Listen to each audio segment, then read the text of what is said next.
Welcome to the Sensemaking series. So a few days ago, a friend of mine asked me what I thought was going on, and I told him that the pandemic was kind of like an altered state, and it had just acted as a catalyst for a lot of things that were already there. Like the psychologist Stan Grof described psychedelics as effectively non-specific amplifiers. They just magnify what's already there. So I think what's happened with the pandemic is that it's acted as a catalyst for all of the things that were under the surface, all of the fault lines, and the problem of truth is right at the center. The collapse of institutional authority, the lack of a replacement, and how we make sense of the world together. And lots of the things that Rebel Wisdom has been talking about for the last couple of years. In particular, the sense-making crisis. How do we know what's true? How can we discuss what's true? What can be talked about? What can't be talked about? And how can we have conversations that move us into fresh territory?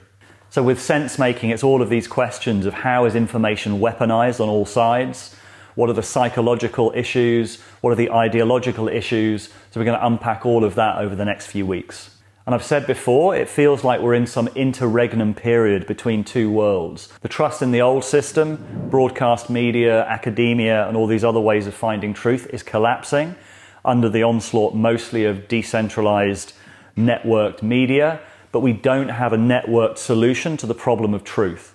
And this feels like a really, really dangerous place to be. We've lost one structure and we're in this kind of no man's land before we get to another stable structure. And central to this has to be social media, the influence of big tech, but also what it's done to us as people, where communication starts being performative, where everything is happening in public. I'm going to play a short clip from Jonathan Haidt now from the Sam Harris podcast. So I began to feel around 2014, 2015 that something was deeply wrong. Like something has changed about the universe. Suppose that God one day just doubled the gravitational constant. So, in our universe, there's like 25 physical constants. And if God just said one day, let's just double the gravitational constant just for fun, like everything would go totally haywire in the physical world. And, planets would move in their orbits and planes would come out of the sky and it would just be, bizarre and disastrous. And I think that what happened is basically that, but in the social world. It's the nature of the connectivity. It's connectivity in which we are communicating not privately, but in front of an audience, and the audience rates the communication. So this, I think, is what social media has done to us. On the subject of the big tech platforms, later in the series we're going to hear from Tristan Harris, sometimes called the conscience of Silicon Valley, and Carl Miller of the Center for the Analysis of Social Media. When you kind of sit down and you talk to people that have actually done influence operations and information warfare, the first thing that you learn from them is that they barely ever try to convince you of something that you didn't already think was true about the world. It's much, much, much easier to influence you and change your behavior on the basis of giving you information which already confirms what you think is true about the world, make you even angry about the things that you think are true about the world, and then direct what you're going to do with all that anger into one direction or another.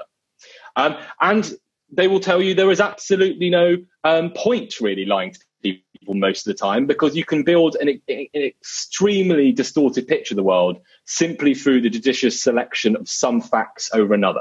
So I'm going to start this series by going back to some things that we've covered in the past on Rebel Wisdom, because the issues that brought up are now even more pressing than they were before. In particular, the intellectual dark web phenomenon. So we did quite a lot of pieces around the intellectual dark web concept at around the time of the first big Rebel Wisdom piece, Glitch in the Matrix. So I'm going to play another quick clip introducing what the intellectual dark web is. The intellectual dark web was first named by the mathematician and physicist Eric Weinstein on Sam Harris's Waking Up podcast in January 2018. It attempted to join together an unlikely group of intellectuals and alternative media personalities, all the way from psychologist Jordan Peterson to podcaster and martial arts commentator Joe Rogan, figures from across the political spectrum, but all supposedly united by their willingness to have open and difficult conversations. The name stuck. Interest in the phenomenon quickly spread far and wide, with many thousands joining the conversation online. Welcomed by some, ridiculed by others, and even questioned by some in the group. It's like a herd of cats, right? Because, so I've thought about, well, what unites us to the degree that there's an us, because that's not so self-evident. There's enough of an us so that the name emerged and it's stuck. So there's something in common, because otherwise the name wouldn't have stuck, right? You can't name nothing. It doesn't work. So what is the intellectual dark web? People in the group tend to reject orthodoxy, tend to reject ideology, tend to be interested in first principles thinking, meaning that if you don't take something on faith. You need a group of people who are willing to say, hey, you made a better point, and I've changed my mind, and I've learned something that I didn't think about. And that kind of integrity in a conversation is what characterizes a lot of the internal IDW discussion to me. It's that people agree not on their positions, they may not even agree as to what the facts are, but they usually agree as to what constitutes a conversation. So the reason for focusing on this is because I think the problem that it was responding to is the key problem. How do you have conversations across ideological lines? How do you talk about things where there's a real social cost to talking about it? I'm going to have some criticisms of the intellectual dark web as it was constellated and as it played out. In a way, I think the intellectual dark web died as soon as it was named. In a paradox, as soon as it appeared in the New York Times with Barry Weiss's article, it was no longer dark, and it was very easily attacked as saying, well, how can you say that this is the dark web when Joe Rogan has 7 million subscribers, Sam Harris is one of the biggest podcasters in the world? And there's some truth, obviously, to that critique. So I think something like it has to be recovered. We have to have some way of having these conversations and widen it out, maybe beyond where the intellectual dark web was first constellated. So it's very difficult to talk about these things without going into politics. For what it's worth, I think the left-right division is less useful than it's ever been. My personal background, I would describe myself as a disaffected liberal. I was brought up in a very left-wing family. And like many people, I feel politically homeless because the left now is not what the left used to be when I was growing up.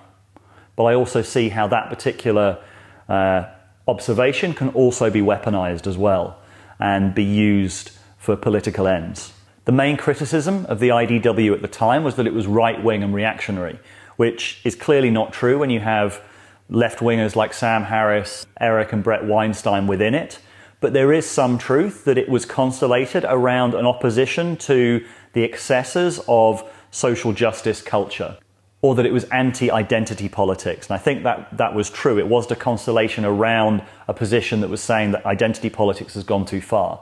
And one of the more sophisticated arguments against the IDW was that it was blowing a small problem out of proportion. It was just confined to university campuses. It wasn't that big. It wasn't a big problem. But now in 2020, there's been a huge sea change just in the last few days. In particular, a lot of journalists who were previously on the other side of the argument starting to say that something very significant is happening in journalism. There's been a very famous blow-up in the New York Times, which has led to the opinion editor having to leave the paper.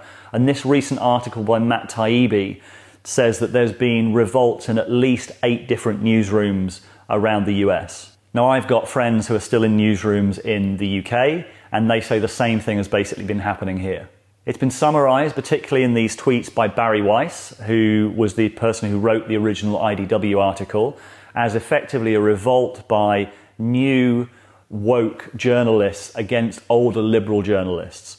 The older liberal journalists staying more to a kind of freedom of speech position, and the new generation having more of a kind of harms focus, saying that certain types of speech are violent, certain types of speech should not be given place in the paper.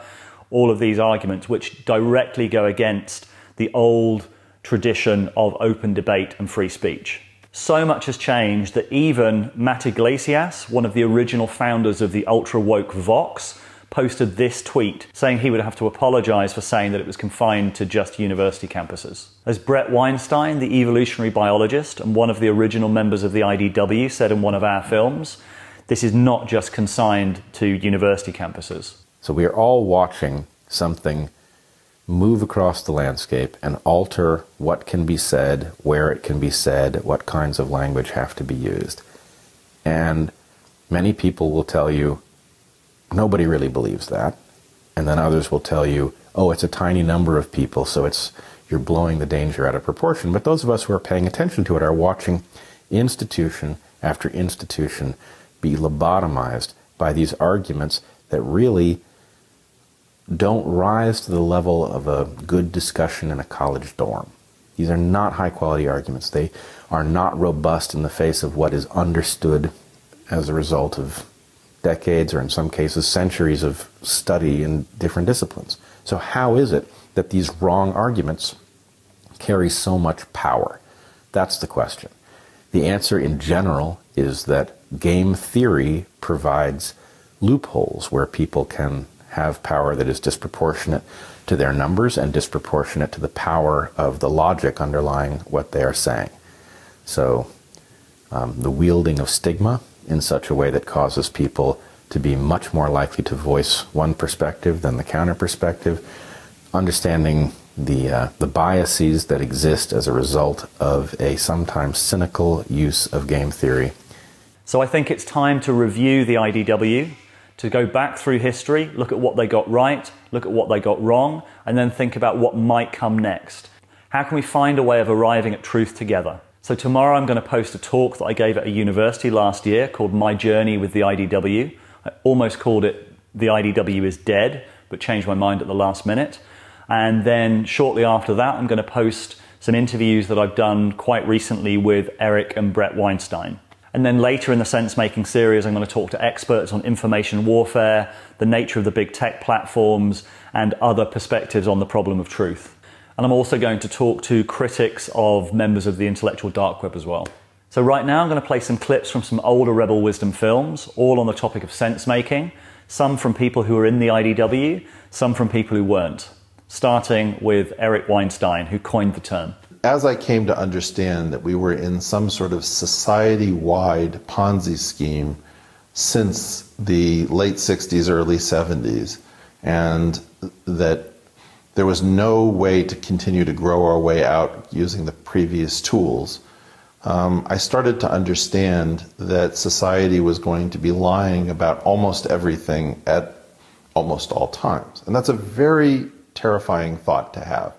We have effectively entered a period in which we cannot trust our experts. And I think that what began as a desire to contribute and to do real work ended with an understanding that we've got 2 generations of institutional experts that are corrupted, and that we cannot wake up from this crazy fever dream that we're all in because we can't figure out who we can still trust.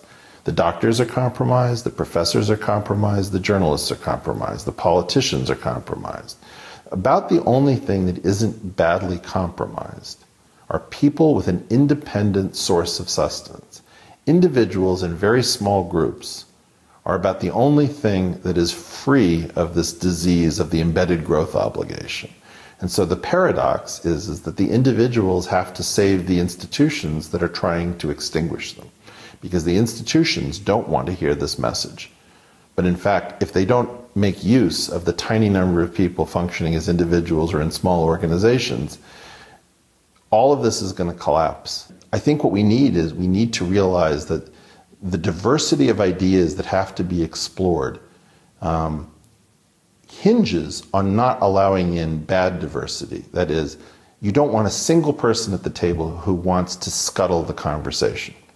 And that's not something that we've understood about the modern left. The modern left is very often focused on scuttling any realistic conversation so that it can continue to threaten and terrorize people into pretending to hold positions that no sane person could possibly hold. Why do you think it's become like this? Well, I think my wife probably has the best explanation, which is that when you're actually dependent on labor for your voter base, labor has economic issues. So this is the great search for something cheaper than labor. And identity turns out to be much cheaper than labor. If you can get somebody to vote for you where you're going to take their future, their security, and their retirement, but you're going to celebrate the fact, that they came from Laos, that's a bad deal. Nothing against the Laotians, but for God's sake, stand up for yourself as a worker before you stand up for yourself as somebody who needs to see Southeast Asia celebrated on the national stage. It's not that exciting.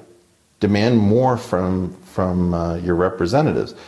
This is the great search for the cheapest possible constituency. And that's exactly why I think it's happening. I think it's because the traditional Democratic voter base was too expensive. They wanted real change. They wanted to participate economically. They wanted to participate at the level of power. And the donor base said, isn't there anything cheaper than labor? And I think they found something. I'm going to link to all of these films in the show notes below. So Bret Weinstein and his wife Heather Heying were famously involved in the Evergreen Uprising and had to leave the college in 2017. Really worth watching Mike Nayner's films looking at what happened then. What's really interesting about Heather and Bret's situation, given that Evergreen was definitely one of the most progressive colleges in the country, is that they were teaching evolutionary biology, the reality of sex differences, some of the topics that are hardest to talk about at the moment in progressive circles, and they were talking about them for a decade before the uprising happened and they were forced to leave Evergreen. So I wanted to know how they managed that and what lessons they had for talking about some of these very difficult topics. The thing that the IDW has done is it has bootstrapped that kind of safety on topics where people experience in general a profound lack of safety. So I think the reason that there has been such a focus on the IDW is that people through the internet can watch others saying things, the very nuance of which would cause them to blow up if you said them, in a speech on a university campus, let's say. And watching people have those discussions and respond to each other in spite of disagreement and not have catastrophe rein in on them is, I think, heartening. In fact, I know that that's the reaction because I hear a lot from individuals who tell me what they see, and they are cheering for the simple demonstration that these conversations are still possible. And if you were to distill down what, say, 3 or 4 principles of having a generative conversation in good faith are, what would they be? What conditions allow for that? So how do you know you're having one? Maybe like what are the signals that you're actually doing it right? that you're actually having a good conversation? No rote apologies. Apologies for actual wrongs, but no rote apologies. Do not apologize for things that you did not actually do. And if you see sort of a culture of rote apology in a big conversation, there's probably fear right underneath the surface. Similarly, I would say look for laughter, look for humor, look for, and not just, everyone can tell the difference between nervous laughter and regular from the gut laughter in which things, even when you didn't see something coming, or maybe that's often when things get funny, when a conversation that was very serious or very technical suddenly erupts in laughter, if that can happen, there's probably not fear right beneath the surface, and obviously laughter is also a way that people bond. As I'll explain a bit more in my talk tomorrow, there was always a bit of unclarity with the intellectual dark web, something that Eric Weinstein, who came up with the term, will say was deliberate. Was it a set of people? Was it a set of good faith principles? This was never entirely made clear. So a lot of people were linked to it, a lot of people were officially in it, according to the article in the New York Times. One of my favorite ideas comes from a developer called Ryan Bennett, who came up with what he called the IDW protocol in a set of tweets.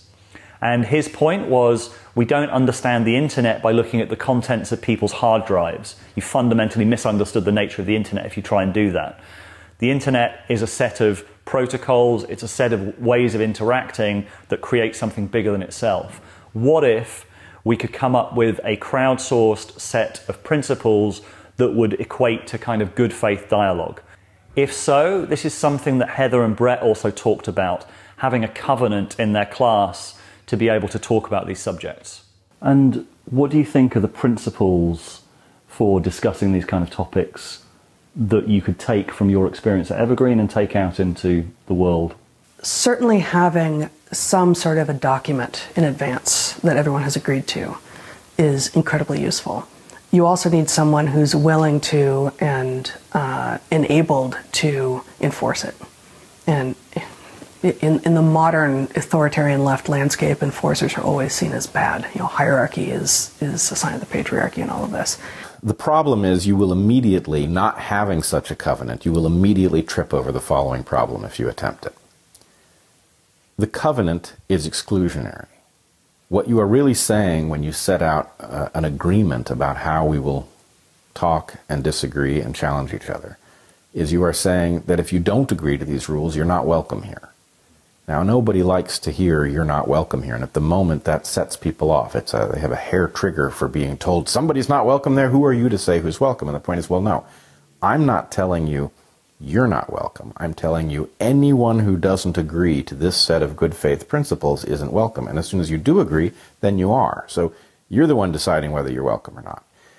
Having decided to live by these rules, then you get the benefits of what is in effect a much more capable but more fragile conversation. And this is, I think, one of the hardest lessons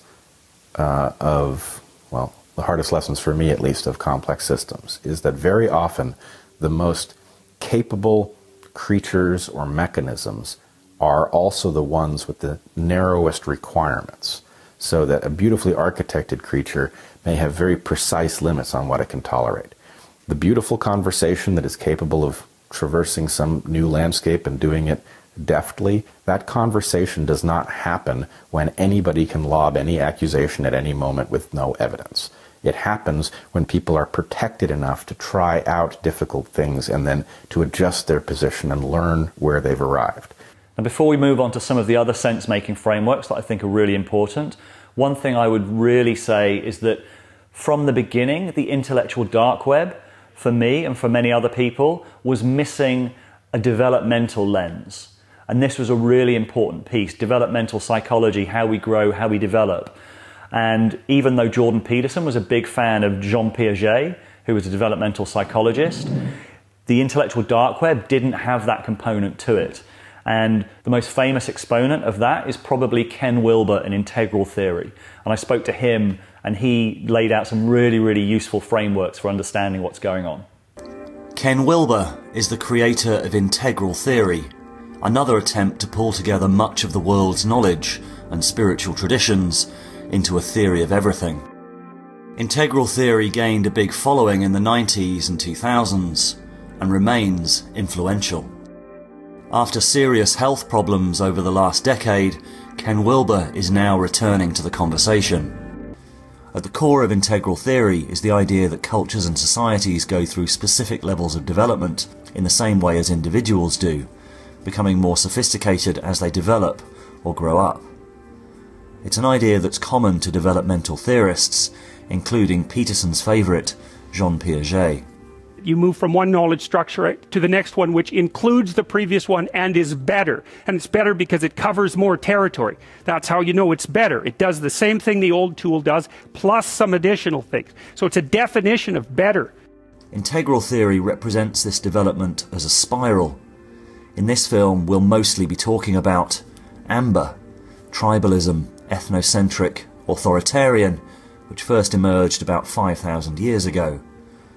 Orange, modern values, the rational self, that emerged 300 years ago with the liberal democracies and the beginning of universal values. Green, the values of relativism, multiple perspectives, dialogue and consensus, human rights, sometimes called postmodern, which emerged fully in the 1960s. If they're healthily integrated, they support each other, but each of them can believe that their way of looking at the world is the only true way, and then they are mutually exclusive. For Wilber, the incomprehension between these worldviews is what's causing many of the worst excesses of the culture wars. Above these levels, Wilber says, is another level called integral, or second tier. From this perspective, it's clear that each of the previous ways of seeing the world has value and needs to be integrated. As we started to get this both polarization and that included regression in many cases to just these absolutistic, retribalized points of view, where people, again, if they were discussing their tribe, they weren't saying, this is what my tribe has in common with this tribe and this tribe and this tribe. This is how my tribe's different from that tribe, and it deserves some sort of special something or other. And again, there very well could be tribes that deserve special attention, certainly. But the point is, if you're just emphasizing that and you're not emphasizing how that tribe is part of a unified overall tribal structure, then that is just retribalization, that is regression, and the only ultimate endpoint of that really is just warfare. And it's just no way around it. And humanity fought 300,000 years to get over that stage. So among other things, it could bring in women's rights and bring in an end to slavery and bring in the end of the untouchables and start including every minority you can think of, LGBTQ, transgender. This was extraordinary. But as it started to fall apart and get rocky, and what started to get left out as green became just extreme, absolutistic, and started devolving into nihilism and narcissism, or even regressed to absolutistic, ethnocentric. The only people you had supporting these original liberal values, which are absolutely crucial to any higher stage. The whole point about these stages of development is that each higher stage, again, transcends but includes the previous stage. And green didn't transcend and include orange, transcended and repressed orange. That's the definition of pathology. And that's one of the real problems with that. So if you have an integral thinker and they're looking out there to see what is really missing, because that's how an integral thinker thinks, is, wait, there's a little bit of truth in all of this. How are we including all of these things? And you're thinking that way, and you look out there, and if you are, for example, a professor teaching at a university, one of the things you start to notice is this extraordinary lack of traditional liberal values. After we covered the IDW, Rebel Wisdom continued to look at the topic of sense making and to seek out people who had really interesting and useful frameworks to make sense of things. One of those, who I think is really essential to understand, is Jordan Hall and his concept of decentralized versus broadcast media and the concept of the Blue Church and Game A. So I want to play a short clip from that here. The Blue Church emerged in the context of having to figure out how to navigate all of these changes and generate coherence. How do we get all of these people with these new capacities to be able to make sense of the world in some fashion that is able to then make choices together and to act effectively? Right? That's the question. And the Blue Church developed to be the answer to that question. Right? So it developed the ability to say, for example, use the education system to establish an embodied sense of vertical meritocratic hierarchy. Right? The idea that some people are better at others in knowing certain kinds of things. We can find them, and then we empower them to have hierarchical authority in the structure that we're in. And I should say this, by the way, both formally and informally. The role of being in class is teaching that. Whether the content of the story of the class, whatever the content of the class is, the experience of the student is the teacher's in charge. Our job is just to listen. And some of us are smart, and they get to be teachers or in charge, right? That's the story of school. And it's very important, that first part, that there's a relationship between authority and receptor that has a broadcast modality. So the Blue Church is very broadcast across its entire mode. So what I mean by broadcast, of course, is exemplified in television, which is to say that some small number of people get to speak, and a very, very large number of people get to listen. We talk about discernment and how that's a key skill in decentralized media compared to broadcast media. Oh, absolutely. So now the conversation, which I think is really nice, is turning to now what and how. So the answer now what is decentralized collective intelligence. Great. How? How do we do that? So I said first step is know that you don't know. Okay? Know that most of your habits are blue church habits. In fact, most of your habits are even game A habits, but let's just leave it at blue church right now. And certainly everything you've been formally taught and everything you've learned from formal institutions, and almost all those are going to be wrong. So you have to actually step into a pretty child's mind place.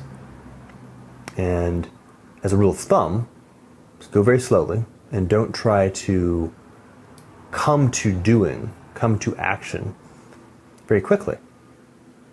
And step by step. You have to learn, you have to stand before you walk. You have to walk before you run. And this is very much developmental. So within that context, what are some of the core capacities that are part of our developmental stage for us to actually be able to move this decentralized collective intelligence forward?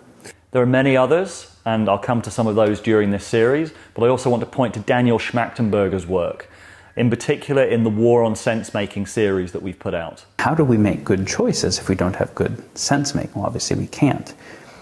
But due to increasing technological capacity, right, increasing population multiplied by increasing impact per person, we're making more and more consequential choices with worse and worse sense-making to inform those choices, which is kind of running increasingly fast through the woods, increasingly blind, right? And so I think many of the people that you've had on Rebel Wisdom have been in a deep inquiry around how do we actually fix our own sense-making. And it's some of what has brought us to have conversations with each other, because a part of how we work with our own sense-making is we recognize the cognitive complexity of issues that the world faces is more than a single person can process, a single brain that can't actually hold that cognitive complexity. So it requires collective intelligence and collective sense-making. But I can't just offload the cognitive complexity to some authority because I can't trust that they're actually doing good sense-making. Maybe they're doing good sense-making within a very limited context, but then the application of that outside of the context is different, and maybe there's even distortions within their context. So I have to try and find other people that are also really endeavoring to sense-make well, which means they have to understand what causes failures in sense-making. And then we have to see, can we create relationships with each other that remove the distortion basis that is normally there? What can people do right now within a game theoretic world to start to create spaces of truthfulness,